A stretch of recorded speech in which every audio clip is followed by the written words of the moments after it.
அன்பு தமிழ் உறவுகளுக்கு வணக்கம். போற போக்க பார்த்தா கூடிய சீக்கிரத்துல இந்த தாவேகா ஆட்சியை அவங்க கூடவே இருக்கிற கூட்டணி கட்சிகளான இந்திய கம்யூனிஸ்ட் கட்சியும் மார்க்சிஸ்ட் கம்யூனிஸ்ட் கட்சியும் கவிழ்த்து விட்டுடுவாங்க போல. என்ன நடந்துச்சு அப்படின்னா, நேற்று மாலை மார்க்சிஸ்ட் கம்யூனிஸ்ட் கட்சியின் மாநில செயலாளர் ஐயா பே சண்முகம் அவர்கள் செய்தியாளர்களை சந்தித்து பல முக்கியமான தகவல்களை சொல்லி இருக்கிறாரு. என்னன்னா, ஆதரவை மறுபரிசீலனை செய்வோம், முதல்வர் விஜய்க்கு சிபிஎம் கொடுத்த வார்னிங், கொந்தளித்த பே சண்முகம். விரிவான தகவல். தாவேகா ஆட்சிக்கு அளித்து வரும் ஆதரவை மறுபரிசீலனை செய்வோம் என்று சிபிஎம் மாநில செயலாளர் பே சண்முகம் தெரிவித்துள்ளார். தமிழ்நாட்டில் கடந்த கால ஆட்சியை போலவே, note this point your honour, தமிழ்நாட்டில் கடந்த கால ஆட்சியை போலவே இப்போதும் நடந்து வருவதாக கூறிய சண்முகம், இதே நிலை நீடித்தால் சிபிஎம் அளித்த நிபந்தனையற்ற ஆதரவு என்ற நிலையை மறுபரிசீலனை செய்வோம் அப்படின்னு ஐயா பே சண்முகம் சொல்லி இருக்கிறாராம். இப்ப ஐயா பே சண்முகம் சொன்னார் இல்ல, கடந்த கால ஆட்சியை போலவே இப்போதும் நடந்து கொண்டிருக்கிறது அப்படின்னு. எதை சொல்றாரு? எந்த விஷயத்தை குறிப்பிட்டு அப்படி சொல்றாரு? கடந்த திமுக ஆட்சியில் நடந்த காவல்துறையோட அடக்குமுறை ஒடுக்குமுறை போலவே இந்த தாவேகா ஆட்சியிலையும் அடக்குமுறையும் ஒடுக்குமுறையும் நடந்துகிட்டு இருக்கு அப்படின்னு சொல்ல வராரா? இல்லைன்னா கடந்த திமுக ஆட்சியின் போது திமுக அவங்களோட கூட்டணி கட்சியை தரக்குறைவாகவும் மரியாதை குறைவாகவும் நடத்தினாங்களே, அதே மாதிரியே இப்ப தாவேகா அவங்க கூட இருக்கிற கூட்டணி கட்சிகளான விசிகா, சிபிஐ, சிபிஐஎம், ஐயுஎம்எல் போன்ற கூட்டணி கட்சிகளை தரக்குறைவாகவும் மரியாதை குறைவாகவும் நடத்துறாங்களா? எதை குறிப்பிட்டு இப்படி சொல்றாரு? கடந்த ஆட்சி காலத்தில் நடந்தது போலவே இப்பயும் நடக்குது அப்படின்னா எதை சொல்ல வராரு? அதை பத்தி தெளிவா அவரு எதையுமே சொல்லல. சோ ஐயா சண்முகம் மறைமுகமா என்ன சொல்ல வராரு அப்படின்னா, நடைபெறும் தாவேகா ஆட்சி என்பது இன்னொரு திமுக ஆட்சியாத்தான் நடந்துகிட்டு இருக்கு அப்படின்னு சொல்றாரு போல. இதைத்தானே நாமளும் சொல்றோம். தாவேகா என்பது இன்னொரு திமுக, தாவேகா என்பது திமுக 2.0, திமுகவோட இன்னொரு புது வெர்ஷன் தான் இந்த தாவேகா. சரி, நாம ஐயா பே சண்முகத்தோட கதைக்கு வருவோம். ஐயா சொல்றாரு இல்ல, கடந்த கால ஆட்சியில நிறைய கொடுமைகள் நடந்துச்சு அப்படின்னு. கடந்த திமுக ஆட்சியில நிறைய கொடுமைகள் நடந்துச்சு அப்படின்னா அதையெல்லாம் பார்த்துக்கிட்டு சகிச்சுக்கிட்டு எதுக்காக திமுக கூட கூட்டணியில இருந்தீங்க? திமுக ஆட்சியில தப்பு நடக்குது அப்படின்னு தெரிஞ்ச உடனே அவங்க கூட இருந்த கூட்டணியை முறிச்சுக்கிட்டு வெளியே வந்திருக்கலாமே. அதை விட்டுட்டு திமுக 5 ஆண்டு காலம் ஆட்சியை நிறைவு செய்யற வரைக்கும் அவங்க கூடவே இருந்து கூடி கும்மி அடிச்சுட்டு இப்ப திமுக தேர்தல்ல தோத்த உடனே தாவேகா பக்கம் வந்துட்டு திமுக ஆட்சி காலத்துல நிறைய கொடுமைகள் நடந்துச்சு தெரியுமா அப்படின்னு பேசினா இதுக்கு பேர் என்ன? சந்தர்ப்பவாதம். இதுக்கு வேற என்ன விளக்கம் இருக்க முடியும்? என்னன்னா, கடைசி வரைக்கும் கொள்கை, கோட்பாடு, மதச்சார்பற்ற கூட்டணி அப்படின்னு எல்லாம் வெளி உலகத்துக்கு சொல்லிக்கிட்டு ஆட்சி அதிகாரத்துல இருக்கிறவங்க கூட, ஆளுங்கட்சியா கூட கடைசி வரைக்கும் இந்த கம்யூனிஸ்டுகள் ஒட்டிக்கிட்டே இருக்கணும். அதுதான் இவங்களோட ஒரே நோக்கம். ஒண்ணும் வேணாம், ஐயா பே சண்முகம் இப்ப சொல்லி இருக்கிறாரு இல்ல, நான் தாவேகா ஆட்சிக்கு கொடுத்திருக்கின்ற ஆதரவை மறுபரிசீலனை செய்வேன் அப்படின்னு. இதே மாதிரி 2 மாசத்துக்கு முன்னாடி பேசினாரு இதே ஸ்டேட்மெண்ட். தாவேகா தேர்தலில் வெற்றி பெற்று ஆட்சி அமைப்பதற்கு தேவையான பெரும்பான்மை இல்லாத போது சிபிஎம், சிபிஐ கிட்ட எல்லாம் ஆட்சி அமைப்பதற்கான ஆதரவை கேட்டு போனாங்க. அப்பையும் ஐயா பே சண்முகம் ஒரு நிபந்தனை விதிச்சாரு. அது என்னன்னா, எந்த ஒரு சூழல்லையும் அதிமுகவை சேர்ந்தவர்கள் தாவேகா அமைச்சரவையில இடம் பெறக்கூடாது. மீறி இடம் பெற்றால் உடனடியாக இந்த தாவேகா ஆட்சிக்கு வழங்கி வருகின்ற ஆதரவை நாங்கள் மறுபரிசீலனை செய்து திரும்ப பெற்றுக் கொள்வோம் அப்படின்னு சொன்னாரு. இன்னைக்கு என்ன நிலைமை? அதிமுகவை சேர்ந்தவர்கள் நேரடியாக தாவேகாவோட அமைச்சரவையில இடம் பெறல அப்படின்னாலும் அதிமுகவில் இருந்து தேர்தலில் போட்டியிட்டு சட்டமன்ற உறுப்பினர்களாக வெற்றி பெற்றவர்களை எல்லாம் இந்த தாவேகா அரசு குதிரை பேரம் பேசி அவங்களோட சட்டமன்ற உறுப்பினர் பதவியை ராஜினாமா பண்ண வச்சு தாவேகா பக்கம் இழுத்துக்கிட்டு இருக்கிறாங்க. இந்த குதிரை பேரத்திற்கு ஐயா பே சண்முகம் என்ன சொல்ல வராரு? அதிமுகவில் இருப்பவர்கள் நேரடியாக தாவேகாவோட அமைச்சரவையில இடம் பெறல, அதுக்கு பதிலா முன்னாள் அதிமுகவோட சட்டமன்ற உறுப்பினர்களை எல்லாம் அவங்களோட பதவியை ராஜினாமா பண்ண வச்சு தாவேகாவிற்குள்ள இழுத்துக்கிட்டு இருக்கிறாங்களே, இது மட்டும் சரியா? அப்ப ஐயா பே சண்முகம் அவர்கள் அவருடைய நிலைப்பாட்டுல இருந்து மாறி தாவேகா அரசு நடத்தும் இந்த குதிரை பேரத்தை மறைமுகமா ஆதரிக்கிறாரா, ஏத்துக்கிறாரா? இந்த கேள்வி நமக்கு வருமா வராதா? இப்ப இது எல்லாமே நான் திமுகவிற்கு ஆதரவாகவோ தாவேகாவிற்கு ஆதரவாகவோ பேசுகின்ற கருத்து கிடையாது. இந்த கம்யூனிஸ்டுகள் எந்த அளவிற்கு போலியானவர்கள், எந்த அளவிற்கு இவர்கள் சந்தர்ப்பவாதிகள் அப்படிங்கிறத உங்களுக்கு எடுத்து சொல்றதுக்காகத்தான் இவ்வளவு பெரிய விளக்கத்தை கொடுக்க வேண்டியது இருந்துச்சு. சரி, அதை விடுவோம். இப்ப ஐயா பே சண்முகம் அவர்கள் எதுக்காக இப்படி பேசினாரு? அந்த அளவிற்கு இந்த தாவேகா ஆட்சியில என்ன நடந்துருச்சு என்னன்னா, நீட் தேர்வை விஜயும் சரி தாவேகாவும் சரி எதிர்ப்பதாக சொல்லிக்கிறாங்கல்ல. வெளிப்படையா அந்த எதிர்ப்பை அவங்க தெரிவிக்கல அப்படின்னாலும் அவங்களுடைய கட்சி நிலைப்பாடாக அவங்க நீட் தேர்வை எதிர்ப்பதாகத்தான் சொல்றாங்க. அப்படிப்பட்டவங்க இன்றைக்கு நீட் தேர்வை எதிர்த்து நாடு முழுவதும் மாணவர்களும் இளைஞர்களும் சமூக செயல்பாட்டாளர்களும் போராடிக்கிட்டு இருக்கிறாங்க. தமிழ்நாட்டிலையும் அந்த போராட்டம் தீவிரம் அடைஞ்சுக்கிட்டு இருக்கு. அந்த சூழல்ல தமிழ்நாட்டில் போராடுகின்ற மாணவர்களையும் இளைஞர்களையும் சமூக செயல்பாட்டாளர்களையும் இந்த தாவேகா அரசு காவல்துறையை ஏவி கைது செஞ்சு அவங்கள அடக்கி ஒடுக்குறாங்க. இது என்ன மாதிரியான நிலைப்பாடு? இது முரண்பாடா தெரியலையா? ஒரு பக்கம் நாங்களும் நீட் தேர்வை எதிர்க்கிறோம் அப்படின்னு சொல்லிக்கிறாங்க, இன்னொரு பக்கம் அதே நீட் தேர்வை எதிர்த்து போராடுற மாணவர்களை இளைஞர்களை சமூக செயல்பாட்டாளர்களை காவல்துறையை ஏவி அடக்கி ஒடுக்குறாங்க, காவல்துறையை வச்சு அச்சுறுத்துறாங்க, மிரட்டுறாங்க. ஏன் இப்படி எல்லாம் செய்யணும்? எதுக்காக இந்த முரண்பாடு? இதை கேட்டா மாண்புமிகு மரியாதைக்குரிய பள்ளிக்கல்வித்துறை அமைச்சர் ராஜ்மோகன் என்ன தெரியுமா சொல்றாரு? போராட்டத்தை நாங்க எதிர்க்கல, ஆனா போராடுறவங்க எல்லாம் மக்களுக்கு தொந்தரவு கொடுக்கிற மாதிரி போராடுறாங்க, அதனால தான் நாங்க அவங்களை கைது செய்யறோம். மக்களுக்கு தொந்தரவு கொடுக்காத மாதிரி போராடுனா அந்த போராட்டத்தை கட்டாயம் நாங்க ஆதரிப்போம் அப்படிங்கிறாரு. இது எவ்வளவு பெரிய கொடுமையா இருக்கு பாருங்க. தன்னுடைய வாழ்நாள்ல இதுவரைக்கும் மக்களுக்காக ஒரு போராட்டத்தை கூட செய்யாத தாவேகா, ஒரு மக்கள் போராட்டத்தை கூட முன்னெடுக்காத விஜய், தாவேகாவோட அமைச்சர்கள் நமக்கு மக்களுக்கு தொந்தரவு கொடுக்காம எப்படி போராடணும் அப்படின்னு பாடம் எடுக்கிறாங்களாம். சொல்லிக் கொடுங்க, எப்படி பொதுமக்களை தொந்தரவு செய்யாமல் ஒரு மக்கள் போராட்டத்தை முன்னெடுக்க வேண்டும் அப்படின்னு தாவேகாவோட அமைச்சர் பெருமக்கள் எங்களுக்கு தயவு செஞ்சு சொல்லிக் கொடுங்க. நாங்களும் பொதுமக்களுக்கு எந்த ஒரு தொந்தரவும் செய்யாம அமைதியான வழியில நீட்டுக்கு எதிரான போராட்டத்தை முன்னெடுக்கிறோம். மெரினாவை திறந்து விடுங்க, பொதுமக்களுக்கும் போக்குவரத்துக்கும் எந்த ஒரு தொந்தரவும் இல்லாம நாங்க பாட்டுக்கு போய் அங்க அமைதியா இருந்து போராட்டத்தை நடத்துறோம். எதுக்காக மெரினாவை மூடி வைக்கிறீங்க? அப்ப உங்களுடைய நோக்கம் தான் என்ன? நீங்க யாருக்கு ஆதரவா செயல்படுறீங்க? மறைமுகமா பாஜகவிற்கும் ஒன்றிய இந்துத்துவ பாசிச அரசுக்கும் மோடிக்கும் அமித்ஷாவுக்கும் ஆதரவா செயல்படுறீங்க. நீட் தேர்வுக்கு எதிரான போராட்டம் தமிழ்நாட்டில் வெற்றி பெற்று விடக்கூடாது அப்படிங்கிறதுக்காகத்தான் போராடுகின்றவர்களை எல்லாம் காவல்துறையை வச்சு அடக்கி ஒடுக்குறீங்க, மிரட்டுறீங்க, அச்சுறுத்துறீங்க. சரி, நீட் தேர்வை எதிர்த்து போராடுறவங்க எல்லாம் மக்களுக்கு தொந்தரவு கொடுக்குறாங்க. நேற்றைக்கு தாவேகாவோட தொண்டர்களும் விஜயோட ரசிகர்களும் என்ன செஞ்சாங்க? நேற்றைக்கு முதலமைச்சர் விஜய் அவர்களோட கடைசி படமான ஜனநாயகன் படம் வெளியாச்சு.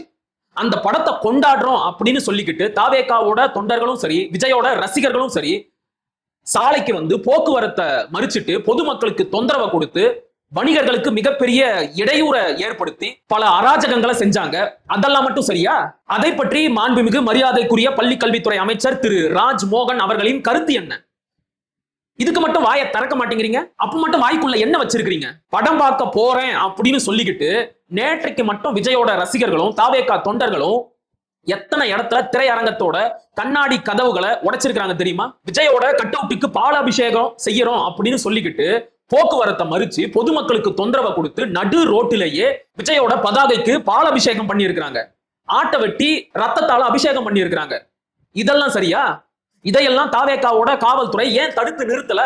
இப்படி எல்லாம் பப்ளிக் நியூசன்ஸ் பண்ண விஜயோட ரசிகர்களையும் தாவேகா தொண்டர்களையும் ஏன் இந்த காவல்துறை கைது செய்யல? அவங்களையெல்லாம் தரிகட்டு தருதலையாக ரோட்ல அலைய விட்டுட்டு மாணவர்களோட எதிர்காலத்திற்காக போராடுகின்றவர்களை எல்லாம் காவல்துறையை ஏவி கைது செஞ்சுட்டு அதுக்கு ஒரு வெட்டி வியாக்கியானம் கொடுக்கிறாரு பள்ளி கல்வித்துறை அமைச்சர் மாண்புமிகு மரியாதைக்குரிய திரு ராஜ்மோகன் அவர்கள். இந்த நீட் தேர்வை எதிர்த்து ஒன்றிய கல்வி அமைச்சர் தர்மேந்திர பிரதான் பதவி விலக கோரி காக்ரோச் ஜனதா பார்ட்டியும் மாணவர்களும் இளைஞர்களும் போராளிகளும் சமூக செயல்பாட்டாளர்களும் டெல்லியில ஊர்வலம் நடத்திய போது ஒன்றிய இந்துத்துவ பாசிச பாஜக அரசு அவங்க மேல துணை ராணுவ படையை ஏவி கொடூரமான முறையில தாக்குதல் நடத்தினாங்க. அந்த தாக்குதலை நான் கண்டிக்கிறேன் பேர் வழி அப்படின்னு சொல்லிக்கிட்டு தாவேகா சார்பாக ஒரு கண்டன அறிக்கை வெளியாச்சு.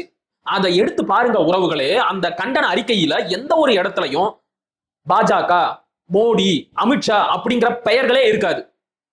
ஆனாலும் இவங்க பாஜகவை கண்டிக்கிறாங்களாம். இதை வந்து நாம நம்பணுமா? நான் அடிச்சு சொல்றேனே, நடைபெற்றுக் கொண்டிருக்கின்ற இந்த தாவேகா அரசு என்பது ஒன்றிய பாஜக அரசிற்கு மறைமுகமாக ஆதரவு அளிக்கும் அரசாகத்தான் செயல்பட்டு கொண்டிருக்கிறது. இல்ல அப்படின்னா நீட்டுக்கு எதிரான இந்த போராட்டத்தை இந்த தாவேகா அரசு ஆதரிக்கட்டுமே. அரசு ஆதரிக்கிறதெல்லாம் இரண்டாவது பட்சம், முதலமைச்சர் ஆதரிக்கட்டுமே. அவர் ஏன் இன்னும் வாயை திறக்காம இருக்கிறாரு? நீட் தேர்வில் நடந்த முறைகேட்டை பற்றியும், நீட் தேர்வை தடை செய்வது பற்றியும், நீட் தேர்வில் நடந்த முறைகேட்டுக்காக ஒன்றிய கல்வி அமைச்சர் தர்மேந்திர பிரதானை பதவி விலக கோரியும் மாணவர்கள் முன்வைத்த கோரிக்கைகளை பற்றியும் முதலமைச்சர் விஜயோட நிலைப்பாடு என்ன, அவருடைய ஸ்டாண்ட் என்ன, இதுவரைக்கும் அதை பத்தி எல்லாம் அவர் வாயை திறந்து ஒரு சொல் கூட பேசவே இல்லை. நீட் தேர்வினால் தங்கை அனிதா இறந்தபோது என்னுடைய சொந்த தங்கையே இறந்தது போல் நான் வேதனை அடைந்தேன் அப்படின்னு சொன்ன விஜய் அவர்கள் இன்றைக்கு முதலமைச்சராக ஆனதில் இருந்து இந்த நீட் தேர்வு குறித்து ஏன் வாயை திறக்க மறுக்கிறாரு? இன்னைக்கு நீட் தேர்வுக்கு எதிராக மாணவர்கள் வெகுண்டு விழுந்து மிக தீவிரமான போராட்டத்தை முன்னெடுத்துக்கிட்டு இருக்கிறாங்க. அப்படிப்பட்ட சூழல்ல முதலமைச்சர் ஏன் இதை பத்தி எல்லாம் தன்னுடைய நிலைப்பாடு என்ன அப்படின்னு வாயை திறந்து பேச மாட்டேங்கிறாரு? தங்கை அனிதாவோட படத்தை வச்சுக்கிட்டு மாணவர்கள் போராடுறாங்க. தமிழ்நாட்டுல இல்ல, கர்நாடகாவில், பெங்களூர்ல அங்க இருப்பவர்கள் தங்கை அனிதாவோட படத்தை ஏந்தி நீட்டுக்கு எதிராக போராடுறாங்க. ஆனா தமிழ்நாட்டுல அப்படி ஒரு போராட்டத்தை முன்னெடுக்க இந்த தாவேகா அரசு நம்மை அனுமதிக்க மாட்டேங்குது. முதலமைச்சர் விஜய் அவர்கள் நம்மை அனுமதிக்க மாட்டேங்கிறாரு. முதலமைச்சர் விஜய்க்கு இப்ப இருக்கிற கவலை எல்லாம் ஒன்னே ஒண்ணுதான். அவருடைய கடைசி படமான ஜனநாயகன் நல்லபடியா வெளியாகி மெகா ஹிட்ட கொடுக்கணும், அதை வச்சு நிறைய கல்லா கட்டணும். அது மட்டும்தான் அவருடைய ஒரே நோக்கம். அவருக்கு கொஞ்சமாச்சும் ஈவு, இரக்கம், பாவம், பச்சாதாபம் அப்படின்னு ஏதாச்சும் ஒரு மனித உணர்வு இருந்திருந்தா கூட அவருடைய அந்த ஜனநாயகன் படத்தை நேற்றைக்கு வெளியிட்டு இருப்பாரா? ஜூலை 23ஆம் தேதி வெளியிட்டு இருப்பாரா? ஜூலை 23 அப்படிங்கிறது என்ன நாள்? உலகம் முழுவதும் பரவி வாழக்கூடிய நம்முடைய தொப்புள் கொடி உறவுகளான ஈழத்தமிழ் சொந்தங்களுக்கு அது ஒரு கருப்பு நாள். ஒட்டுமொத்த தமிழ் இனத்திற்கும் அது ஒரு துக்க நாள். 1983 ஜூலை 23ஆம் தேதி சிங்கள காடையர்களால் தமிழர்கள் துள்ள துடிக்க இனப்படுகொலை செய்யப்பட்ட நாள். ஏறக்குறைய 3000 தமிழர்களை சிங்களர்கள் படுகொலை செஞ்சாங்க. அப்படிப்பட்ட கோர சம்பவம் நடந்த அந்த ஜூலை 23ஆம் தேதியை ஒவ்வொரு ஆண்டும் நம்முடைய தொப்புள் கொடி உறவுகள், தமிழ் சொந்தங்கள் கருப்பு நாளா, துக்க நாளா அனுசரிப்பாங்க. அப்படிப்பட்ட நாள்ல இவரு தன்னுடைய கடைசி படத்தை ரிலீஸ் பண்ண வச்சு அவரோட ரசிகர்களோட சேர்ந்து, அமைச்சர்களோட சேர்ந்து கொண்டாடுறாரு. அது சரி, கரூர்ல இவருடைய கட்சி கூட்டத்துக்கு வந்து கூட்ட நெரிசல்ல சிக்கி 41 பேர் இறந்து போனாங்கல்ல, அந்த சோகம் மறையறதுக்கு முன்னாடியே இதே ஜனநாயகன் படத்தோட இசை வெளியீட்டு விழாவிற்காக மலேசியாவிற்கு போய் டான்ஸ் ஆடின நபர் தானே இந்த விஜய் அவர்கள். இவர்கிட்ட போய் 1983 ஜூலை 23ஆம் தேதி சிங்களவர்களால் நம்முடைய தமிழ் சொந்தங்கள் கொல்லப்பட்டார்கள், அந்த நாளில் நீங்கள் உங்களுடைய படத்தை வெளியிடலாமா, இப்படி எல்லாம் அந்த நாளில் கொண்டாடலாமா அப்படின்னு கேட்டா என்ன பதில் சொல்லுவாரு? எதுவும் பேச மாட்டாரு. ஆக அவருக்கு துளி அளவுக்கு கூட ஈவு, இரக்கம், பாவம், பச்சாதாபம் அப்படிங்கிற எந்த மனித உணர்வும் கிடையாது. தான் தான் தான் அப்படிங்கிற தான் தோன்றித்தனம் மட்டும்தான் இருக்கு. அதையெல்லாம் விடுவோம். இந்த நீட் தேர்வு எதிர்ப்பு போராட்டத்தில் முதலமைச்சர் விஜயோட நிலைப்பாடு என்ன? எப்பதான் அவரு வாயை திறந்து பேசுவாரு? இத கேட்டா இன்னொரு கூட்டணி கட்சியான விசிக குறுக்க வந்து விழுது. விசிக தலைவர் அண்ணன் தொல் திருமாவளவன் இன்னைக்கு என்ன தெரியுமா சொல்லி இருக்கிறாரு? முதலமைச்சர் பேசலன்னா என்னங்க, அதான் நாங்க பேசுறோமே, நாங்க நீட்டுக்கு எதிராக பேசுறோம், அதை வந்து முதலமைச்சர் தடுக்கலையே அப்படிங்கிறாரு. யாராச்சும் கூட்டு போங்கடா, அந்த ஆளை கூட்டு போய் கட்டி போடுங்கடா. என்ன ஆச்சுன்னே தெரியல, 2 மாசமா பெணாத்திக்கிட்டே இருக்கிறாரு, புலம்புறாரு. முதலமைச்சர் பேசலன்னா என்ன, அதான் நாங்க பேசுறோமே அப்படிங்கிறாரு. எப்படி அவருக்கு பசிச்சா நீங்க சாப்பிட்டுருவீங்களா? ஏங்க அதான் நாங்க சாப்பிட்டோமே, நீங்க ஏன் சாப்பிடுறீங்க அப்படின்னு கேட்பீங்களா? அடியால் வேலை பார்க்கறத எவ்வளவு பெருமையா சொல்றாரு பாருங்க. நீட் தேர்வுக்கு எதிராக ஏன் முதலமைச்சர் பேசல அப்படின்னு கேட்டா உடனே இவரு குறுக்க வந்து விழுந்து தாவேகாவையும் முதலமைச்சர் விஜயையும் காப்பாத்துறாராம். அவங்கள கேட்காதீங்க, நாங்க பேசுறோம்ல, எங்களை கேளுங்க. இதே வேலையத்தான் கடந்த ஆட்சி காலத்துல திமுகவிற்கு செஞ்சாங்க, இப்ப தாவேகாவிற்கு செய்யறாங்க. இந்த அடியால் வேலையில ஒன்னும் குறைச்சல் கிடையாது. கேட்ட கேள்விக்கு முதலமைச்சர் கிட்ட இருந்து பதில் வரணும். நீங்க முதலமைச்சர் கிடையாது அண்ணன் தொல் திருமாவளவன் அவர்களே, நீங்க முதலமைச்சர் கிடையாது. இப்படியே இந்த கூட்டணி கட்சிகளால ரொம்ப காலத்திற்கு இந்த தாவேக அரசை காப்பாற்ற முடியாது. ஒன்றிய பாஜக அரசோட அநீதியான செயல்பாடுகளுக்கு எதிராக இந்த தாவேக அரசும் முதலமைச்சர் விஜய் அவர்களும் ஏதாச்சும் ஒரு நிலைப்பாடை எடுத்தே ஆகணும். அந்த நிலைப்பாடை வெளிப்படையா தமிழ்நாட்டு மக்களுக்கு அறிவிச்சே ஆகணும். அப்படி இல்லாம இந்த கூட்டணி கட்சிகளால ரொம்ப காலத்திற்கு இந்த தாவேக அரசுக்கு முட்டு கொடுத்து காப்பாற்ற முடியாது. ஏன்னா இவங்க எல்லாரும் காலம் பூராக ஒன்றிய பாஜக அரசை எதிர்த்தே பழக்கப்பட்டவங்க. திமுக கூட இருக்கும் போது தொட்டதுக்கெல்லாம் பாஜக செய்கின்ற சதி, இந்துத்துவ பாசிஸ்டுகள் செய்கின்ற சதி அப்படின்னு பேசி பேசி பழக்கப்பட்டவங்க. இன்னைக்கு இந்த தாவேக ஆட்சியில பாஜக செய்கின்ற உண்மையான அநீதிகளுக்கு எதிராக தாவேக அரசும் முதலமைச்சர் விஜய் அவர்களும் எதுவும் பேசல அப்படின்னா இவங்களால ரொம்ப காலத்திற்கு இந்த தாவேக அரசுக்கும் முதலமைச்சர் விஜய் அவர்களுக்கும் முட்டு கொடுத்து காப்பாற்ற முடியாது. அதையும் மீறி இவங்க முட்டு கொடுக்கறாங்க அப்படின்னா மக்களுக்கு இவங்க மேல இருக்கிற நம்பிக்கை போயிடும். சோ தாவேகா இப்படியே அமைதியா இருந்துச்சு அப்படின்னா, முதலமைச்சர் விஜய் அவர்கள் இப்படியே மௌனமா இருந்தாரு அப்படின்னா, கூடிய விரைவில் இந்த கூட்டணி கட்சிகளான சிபிஐ, சிபிஎம், விசிக இவங்க எல்லாரும் தாவேகா அரசுக்கு வழங்கி வருகின்ற ஆதரவை வாபஸ் வாங்குறதுக்கான நிலைமைக்கு தள்ளப்படுவாங்க. அதைத்தான் ஐயா சண்முகம் அவர்கள் இப்ப மறைமுகமா சுட்டி காட்டி இருக்கிறாரு.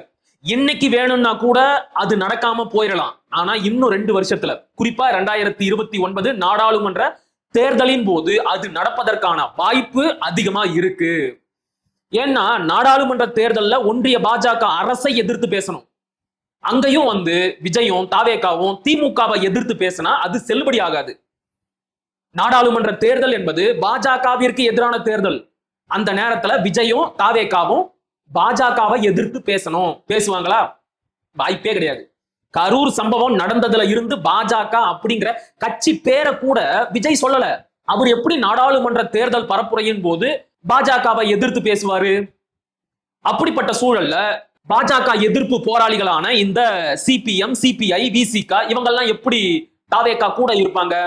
அந்த அரசுக்கு எப்படி ஆதரவு தெரிவிப்பாங்க? கஷ்டம் இல்ல. அதனால நிச்சயமாக அந்த சூழல்ல இவங்க தாவேக அரசுக்கு வழங்கி வருகின்ற ஆதரவை வாபஸ் பெறலாம். அதனாலையும் இந்த தாவேக அரசு கவிழ்ந்து விடும். சோ இதெல்லாம் நடக்குமா அப்படின்னு தெரியல. இது என்னுடைய பிரிடிக்ஷன் தான். பொறுத்திருந்து பார்க்கலாம் என்னதான் நடக்குது அப்படின்னு. சரியா? மீண்டும் ஒரு காணொளியில் சந்திப்போம். அதுவரை இணைந்திருங்கள். இது உங்கள் நெற்றிக்கண். நான் உங்கள் அசோக்குமார் மகிழன். படிப்போம், பகிர்வோம், பயன்பெறுவோம், கற்போம், கற்பிப்போம், களமாடுவோம். தமிழ் வெல்க, தமிழர் வாழ்க, தமிழ்நாடு வளர்க, தமிழ் தேசியம் வளர்க, மலர்க, மலர்க. நன்றி, வணக்கம்.